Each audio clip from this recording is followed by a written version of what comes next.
আসসালামু আলাইকুম, আমি মোহাম্মদ ইউসা হাসান। আজকে আমাদের আলোচনার বিষয় হলো a plus b plus c whole কিউবের জ্যামিতিক সূত্র প্রমাণ।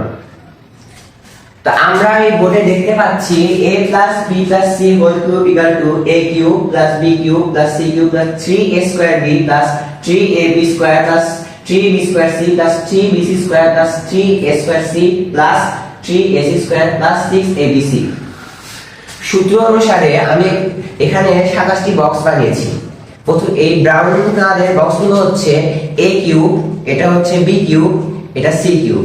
একইভাবে 3a square b, 3ab square, 3b square c, 3bc square, 3ac square, 3a square c এবং 6abc। তো এই সূত্রটা হচ্ছে মূলত একটি ঘনক। যেহেতু এটা কিউব আকারে আছে, সুতরাং এই রাশিটি a plus b plus c into a plus b plus c into a plus b plus c. এখন আমরা যদি একটি রাশি দৈর্ঘ্য, একটি রাশি প্রস্থ এবং একটি রাশি উচ্চতা ধরি, তবে আমরা একটি ঘনক পাবো। এবং এই সূত্রটা যে এটা সেটা প্রমাণ করার জন্য আমি এখন এগুলো মিলে একটি ঘনক বানাবো।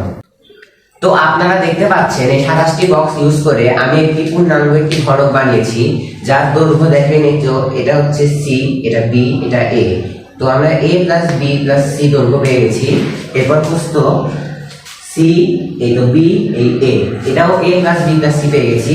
এবং উচ্চতাও a plus b plus c, a plus b plus c পেয়ে গেছি। তাই আমরা একে এখন বলতে পারি a plus b plus c whole cube. এই ছিল আজকে আমাদের আলোচনার বিষয়। ভিডিওটি দেখার জন্য আপনাদেরকে অসংখ্য ধন্যবাদ। আসসালামু আলাইকুম।